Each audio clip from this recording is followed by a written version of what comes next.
నమస్కారం. ఎప్పుడైనా ఆలోచించారా? దైవత్వమే మానవ రూపంలో మన మధ్య నడిస్తే ఎలా ఉంటుందో? సరిగ్గా అదే జరిగింది 18వ శతాబ్దంలో. ఈరోజు మనం శ్రీ శివచిదంబర చరిత్రే అనే గ్రంథం ఆధారంగా శ్రీ శివచిదంబర వారి అద్భుత జీవితం గురించి తెలుసుకోబోతున్నాం. ఇంకెందుకాలస్యం? పదండి, ఈ దివ్యమైన కథలోకి వెళ్ళిపోదాం. ఈ కథ మొత్తానికి ఆయువు పట్టు ఈ ఒక్క వాక్యంలోనే ఉందన్నమాట. ఆలోచించండి, మన కంటికి కనిపించని ఒక దైవిక శక్తి మనలాగే, అంటే మాంసం రక్తంతో ఒక మనిషి రూపంలో మన మధ్య జీవిస్తే, అబ్బా, ఆ ఆలోచనే అద్భుతంగా ఉంది కదూ. శ్రీ శివచిదంబర కథకు ఇదే పునాది. మన ప్రయాణం కూడా దీని చుట్టూనే సాగుతుంది. మన కథ ఎక్కడ మొదలవుతుందంటే, మార్తాండ దీక్షితులు అనే ఒక భక్తిపరుడైన బ్రాహ్మణుడితో. జ్యోతిష్యం వాళ్ళ కుటుంబ వృత్తి, కాని ఆయనకు మాత్రం అందులో సంతృప్తి లేదు. ఆయన ఆత్మ ఏదో అంతకంటే గొప్పదానికోసం, ఒక ఉన్నతమైన లక్ష్యం కోసం తప్పించింది. మార్తాండ దీక్షితుల వారి ప్రయాణం చూస్తే ఎన్నో మలుపులు కనిపిస్తాయి. చూడండి, చిన్న వయసులోనే ఒక మంచి గురువు కోసం ఇల్లు వదిలి కాశీకి వెళ్లారు. అక్కడ తన గురువుగారు శిష్యులని పరీక్షించడానికి తనకు తానుగా కుష్ఠువ్యాధి తెప్పించుకుంటే ఏమాత్రం జంకకుండా ఆయనకు ఎంతో భక్తితో సేవ చేశారు. ఇక ఆయనతో పాటు ఉన్నవాళ్లంతా సన్యాసులుగా మారిపోతే గురువుగారు మాత్రం, లేదు, నువ్వు పెళ్లి చేసుకుని గృహస్థుగా జీవించాలి, దానివల్ల ప్రపంచానికి మేలు జరుగుతుంది అని ఆదేశించారు. ఇన్ని చేసినా ఆయనకో తీరని కోరిక, ఒక కొడుకు కావాలి. దానికోసం ఏళ్ల తరబడి శివుడికోసం కఠోరమైన తపస్సు చేశారు. ఆయన భక్తి ప్రతి అడుగులోనూ మనకి కనిపిస్తుంది కదూ. చివరికి ఈ ప్రయాణమే ఆయనను ఒక అసాధారణమైన కోరిక వైపు నడిపించింది. సరిగ్గా ఇక్కడే కథ ఒక అద్భుతమైన మలుపు తీసుకుంటుంది. మార్తాండ దీక్షితులేమని అడిగారంటే, స్వామీ, నాకు నీలాంటి కొడుకుని ప్రసాదించు అని. అందుకు శివుడేమన్నాడో తెలుసా? నేనే నీ కుమారుడిగా జన్మిస్తాను అని వాగ్దానం చేసేశాడు. అంటే చూడండి, ఒక కొడుకుని ప్రసాదించడం కాదు, సాక్షాత్తూ ఆ పరమేశ్వరుడే కొడుకుగా పుడతానని మాటిచ్చాడు.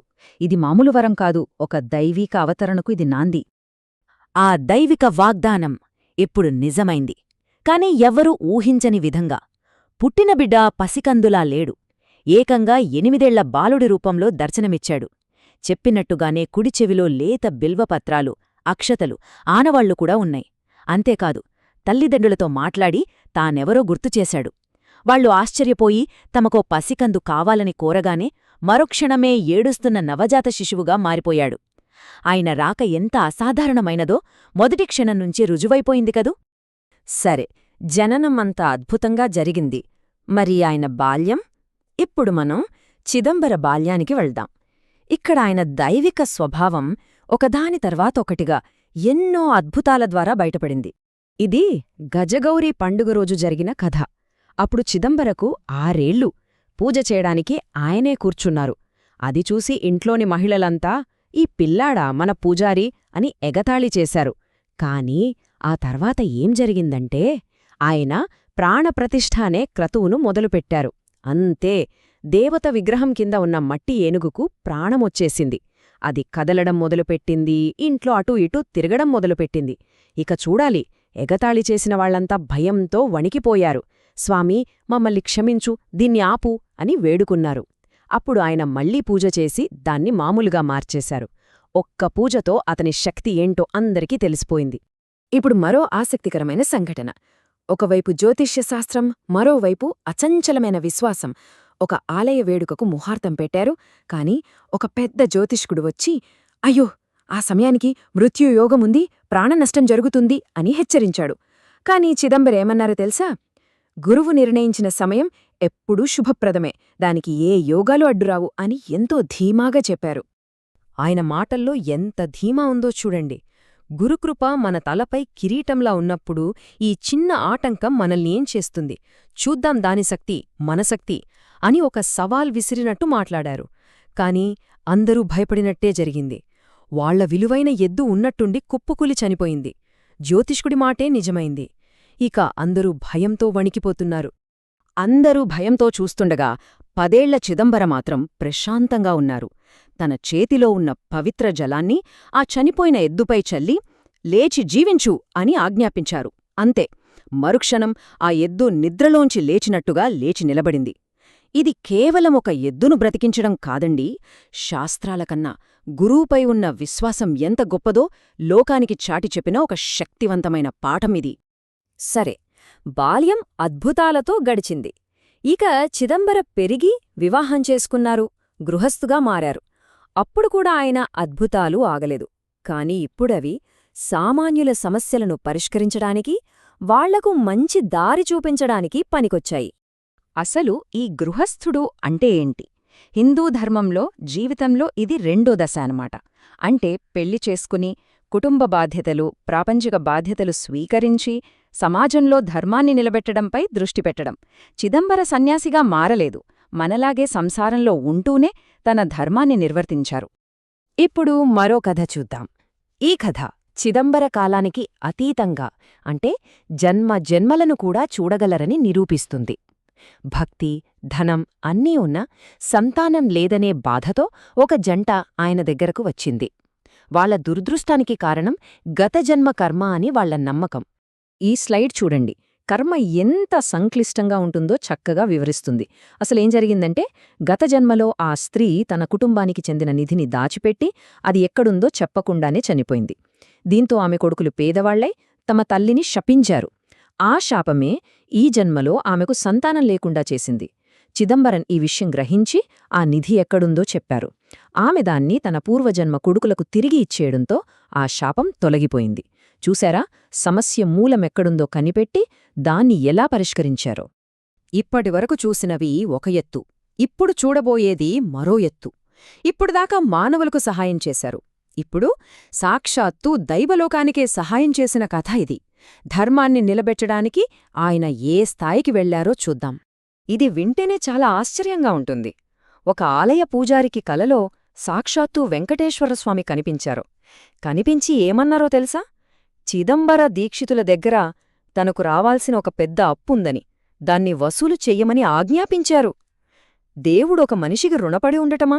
ఇది వినడానికే వింతగా ఉంది కదూ. హంతకీ ఆ అప్పు ఎంత అనుకుంటున్నారు? ఏకంగా 1,25,000 రూపాయలు. అది వడ్డీతో కలిపి. ఆ రోజుల్లో ఇది ఎంత పెద్ద మొత్తమో ఊహించుకోండి. దాదాపు ఒక రాజ్యం కొనేయొచ్చు.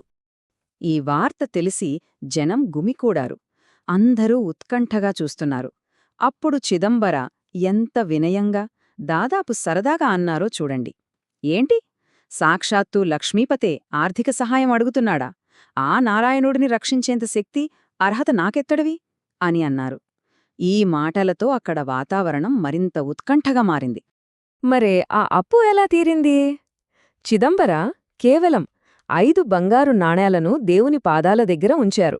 ఊరేగింపు మొదలై తిరిగి ఆలయానికి చేరుకునే సమయానికి ఆ 5 నాణేలు 1,25,000 వరహాలుగా మారిపోయాయి. దైవిక రుణం తీరిపోయింది. ఒక చిన్న సమర్పణ విశ్వప్రయోజనాన్ని ఎలా నెరవేర్చగలదో ఈ సంఘటన మనకు చూపిస్తోంది. అద్భుతాలు చేశారు, సమస్యలు తీర్చారు. అంతటితో ఆయన ఆగలేదు. తన జ్ఞానాన్ని, ధర్మాన్ని రాబోయే తరాలకు అందించడానికి ఒక శాశ్వత వారసత్వాన్ని సృష్టించారు. అదే గురుపుర. ఈ గురుపుర అంటే మార్గదర్శకుల పట్టణం అనర్థం. ఇది కేవలం ఒక ఊరు కాదండి, అదొక మహావిద్యా కేంద్రం. వేద అధ్యయనాలకు దేశంలోనే ప్రసిద్ధి చెందింది. లెక్కలు చూడండి, ఋగ్వేదం, యజుర్వేదాలలో నిష్ణాతులైన 700 మంది పండితులు, 58 మంది ఇతర గురువులు, వివిధ శాస్త్రాలు నేర్చుకునే 300 మంది విద్యార్థులు. న్యాయం, వ్యాకరణం, జ్యోతిష్యం ఇలా ఎన్నో శాస్త్రాలక్కడ బోధించేవారు. దీన్ని బట్టి అర్థమవుతుంది కదా, చిదంబర కేవలం అద్భుతాలు చేసే సిద్ధుడు కాదు, ఆయనొక జగద్గురువు. అదన్మాట కథ. ఒక దైవిక వాగ్దానంతో మొదలై బాల్యంలో అద్భుతాలతో తన శక్తిని చాటుకొని గృహస్థుగా ధర్మాన్ని పాటిస్తూ చివరికి జ్ఞానాన్ని పంచి ఒక గొప్ప వారసత్వాన్ని నిలబెట్టడం, ఇది శ్రీ శివచిదంబరవారి జీవిత ప్రయాణం. చివరగా ఈ గ్రంథం చివర్లో ఒక మాటుంటుంది. అదేంటంటే, ఎవరైతే చిదంబరవారి ఈ రహస్యమైన కథను గాఢమైన భక్తితో, ఓపికతో వింటారో వాళ్లు సర్వపాపాల నుండి విముక్తులై దీర్ఘాయుష్యుతో జీవిస్తారని. అంటే ఈ కథ కేవలం చరిత్ర కాదు, భక్తులకు ఒక ఆధ్యాత్మిక మార్గదర్శి కూడా అన్నమాట. చివరగా మనల్ని అందరినీ ఆలోచింపజేసే ఒక ప్రశ్నతో ముగిద్దాం. ఒక కథలో చరిత్ర, దైవత్వం ఈ రెండూ కలిసినప్పుడు అది అసలు మన నమ్మకం, మన విశ్వాసం యొక్క స్వభావం గురించి మనకు ఏమి చెబుతుంది? దీని గురించి ఆలోచించండి.